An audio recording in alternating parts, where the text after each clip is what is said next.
You may have heard the name Simone Biles in recent weeks, even if you're not into the Olympic Games. Now, Simone Biles is one of the greatest, most decorated gymnasts of all time, and she was expected to pick up more medals at the Tokyo 2020 Olympic Games. But her medal achievements are not what got her headlines. Instead, she withdrew herself from competition, and by doing so put her well-being first in a sports world that commodifies athletes and values winning at all costs. Now, I'm grateful to have spent over 16 years of my career working within these Olympic environments and with these athletes at this level, so I have a unique insight into this topic. And one of my main messages to all of you on this channel is that we can all embody the very ordinary practices that lead to a very extraordinary human life and expression. Yet the Simone Biles story goes deeper than sports and affects you and I more profoundly than you may realize. And so this is what I'm discussing in today's video. So I'm going to cover 1, why the Simone Biles story is important. The second thing I'm going to discuss is why the criticism of Simone Biles is likely a symptom of a bigger cultural problem beyond sport. And the third thing I'm going to discuss is why this even matters to you and I. If you're new to my channel, please click the subscribe button and click the bell. That way you'll be notified each and every week when I release new content. So when you've done that, let's dive straight in.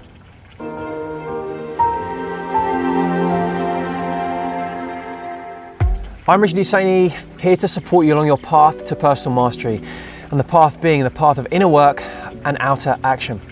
On to part 1 of today's video. Why the Simone Biles story is important. Now, I'm not going to dive into any technical elements regarding Simone Biles or gymnastics itself. My main aim is to pan away from gymnastics and to look at a symptom of a bigger cultural problem. But first of all, I want to lay out the basics of this story, which begins with Vox. And they say in Vox, after shakily completing one vault, Biles briefly left the arena and then took herself out of the competition. Her teammates had to finish without her. Now, the initial reports from the arena speculated it might be an injury, but Biles told reporters she didn't feel right mentally going into the day's competition. She said her health was more important than going through with the day's events and more important than a possible gold medal. ABC News dived into that a little bit deeper and featured Simone Biles' comments where she said, "For anyone saying I quit, I didn't quit. My mind and body are simply not in sync." She went on to say, "I don't think you realise how dangerous this is on a hard competition surface." She wrote about the twist. "Nor do I have to explain why I put my health first. Physical health is mental health." Now, this is prime importance of the body-mind connection, and this is something that I really have got across many times in the videos that I've done and the coaching that I provide. Now, if you're interested in this and you want to dive this further, there's a video you can look at, which the link you can find below. And this looked at the simple practices that the best in the world do for themselves that we can all use and learn from. Literally, embodying the ordinary qualities leads to extraordinary things. And our body-mind connection is one of the qualities that we all have the ability to develop. All of us do all of the time. It's just modern society, and what I see certainly is that we disassociate, we disconnect from our body completely, and we get stuck in our minds. And this is why acrobatic athletes or action sport athletes are excellent examples of human beings that are fully embodied. Now, heart-brain coherence is another way of saying heart-brain connection, and it's a highly researched area. From flow states and optimal group coherence, all the way through to non-ordinary states and mystical experiences that gives us glimpses into other realms of existence. I fully recognise that the Olympic Games is about forging resolve in highly extreme pressure situations. And Biles herself had mastered that. As I said at the beginning, she is one of the most decorated gymnasts of all time. However, the critics didn't seem to see that. Piers Morgan said, "Are mental health issues now the go-to excuse for any poor performance in elite sport? What a joke. Just admit you did badly, made mistakes, and will strive to do better next time. Kids need strong role models, not this nonsense." For me, I see this as a sign of a culture still coming to grips with the immense power that each of us hold within us. And without this, we disconnect from our human and our soul levels. The critics seem to want sport and society to remain stuck in a past where athletes never betray their stoicism. Fans, reporters, leagues, and global organisations such as the International Olympic Committee form this kind of ecosystem where few too worry about the pains that athletes go through. The broken bones, the brain injuries, and the suffering of mental health. So long as they are there for our entertainment, it's all good. Now, from my perspective of working within those environments, and now from a place from outside of those environments, We seem as a society to acknowledge the physical injuries, yet we dismiss the emotional and spiritual illness because we're in a society that doesn't favour inner work or inner awareness. We can see examples of this, and so looking at Ben Mailer from Fox Sports Radio, he said, "We know a quitter when we see one, and right now the biggest quitter in sports is Simone Biles. She raised the white flag. I'm going to explain this to you like you're 5 years old. The going got tough here and she tossed in the sponge." He went on to say, "At its core, the issue is really bigger than Simone Biles. It gets down to the very bedrock of athletic competition. I was raised to always follow the code of you always finish what you start and you always finish your work. Those are important things to me. In a life well lived, you don't quit, and even if you take it on the chin, you take it with a smile on your face. Sports are designed to test the resolve of those who could chose to compete." Lastly, Biles has been universally praised for showing bravery. Making excuses for failure seems to be the rage of the times. Now, you mentioned the word code, and this is an interesting word to look at for me.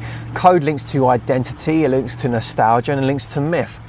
In part 3 of today's video, I want to break this down in detail and really discuss and show you why this is important to think about for you and I.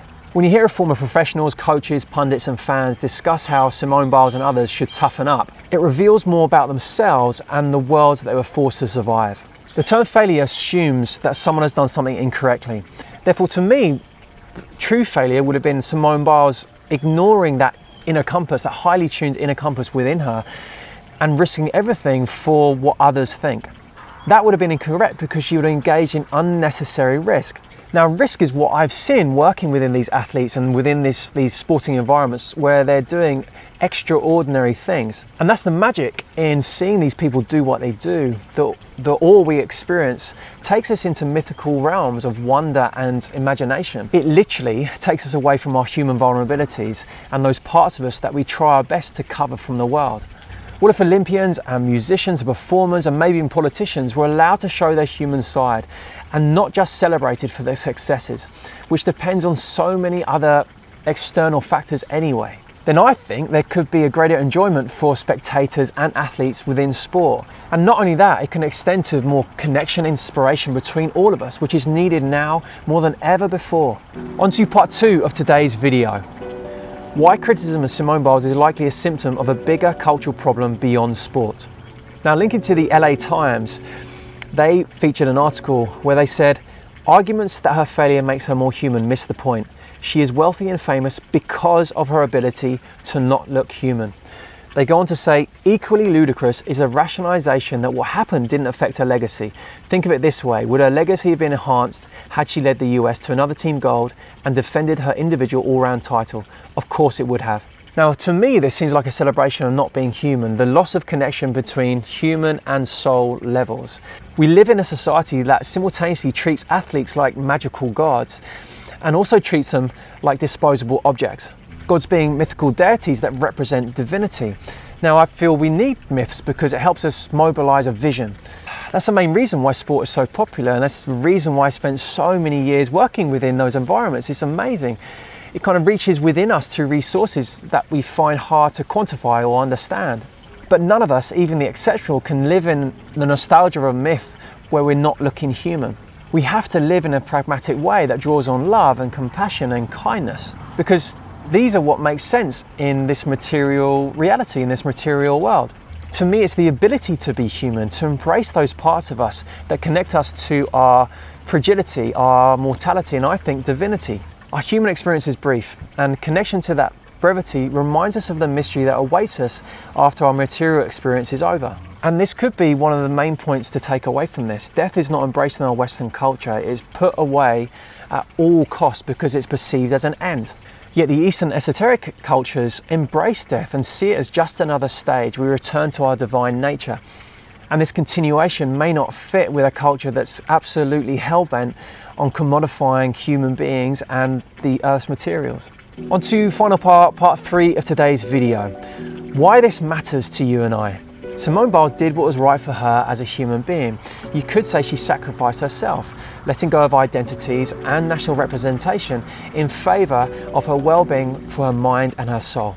If you've ever worked in letting go of an identity that no longer serves you, or even an ego death within a psychedelic experience, you'll know firsthand how challenging and terrifying this can be. To release your attachment to a key story that maybe validates you to the perception of others, or an identity that holds you to this world, is an experience that takes deep courage and trust. The journey of personal mastery in itself requires this. It requires us to do the inner work and outer action, to peel back the layers of who we are and to look at those identities and roles that we inhabit, and to look at which one is serving us and which one is a lie, which one has been put on us by other people or cultures. Maybe you've experienced this when you've left a long-term relationship, or you've changed your career, or you've changed your role within life some way. My own example of this was leaving my career in professional sport, leaving those coaching jobs. I was left with, well, if I don't do that, who am I? You know, the validation of my perceived success was something that I just had to let go of. The story of Simone Biles makes me feel it's a symptom of a bigger problem on a social and a cultural level. It seems strange to me to keep celebrating a system that keeps the power of nation alive, despite the inability of those national myths to solve the problems that we all face at the moment. You know, the idea of nationalism and nostalgia is a real thing. I still find myself cheering and screaming when I'm cheering for my team or my nation. Yet our own ideas of who we are woven into the stories of who our country is. Now, there is a power, of course, within identity and roles, because, you know, I have to embody my role as a father, and I have to embody my role as a husband. If I don't, then that's going to bring up all sorts of challenges and problems for not just myself, but other people. But when the roles we play are allocated to us by a system that doesn't value our well-being or our shared well-being, but rather it values the preservation of a system that goes against us, it disadvantages us, then the problems from that are kind of obvious. Of course, there are genuine things such as valor. Think of those people who gave or risked their life for what they truly believe in. One comes to mind of thinking of the man in Tiananmen Square in the 1980s, where he stood in front of those tanks. That was literally a heroic act where he stood for what he believed in, for the freedom of him and his country. At first glance, Simone Biles not competing at Olympic Games doesn't match up with that man in Tiananmen Square. However, she did make an act of resistance, simple and courageous, and I think profoundly more impactful than anything she could have done in competition. As a conscious human being living during these times, I feel we all have a power to make significant change. All it takes is that inner work, to tune into those stories and identities that we hold and that are true to us, and also what stories are being sold to us to maintain a system that is fundamentally broken. One of the people I love reading about is Buckminster Fuller, and I love this quote related to this. If humanity does not opt for integrity, we are through completely. It is absolutely touch and go. Each one of us could make the difference. Integrity is the essence of everything successful. Simone Biles to me represents someone living in their full integrity. With all this division and polarization and censorship that we're experiencing in 2021, I feel this story speaks to all of us to give us the inspiration to stand within our full integrity. Now over to you. Let me know what you think of this video. Does this resonate? Is this offering you new perspective? Is this something you find interesting? Comment below. I'd love to hear your thoughts on this, because this is a deep topic and it's something that I've thought about a great deal in the recent weeks. Just a reminder, if you haven't subscribed, please click the button and the bell. You'll be notified each and every week. If you like this video, please like it. It really helps with the algorithms. Thank you again for joining, and I'll see you again on our next episode.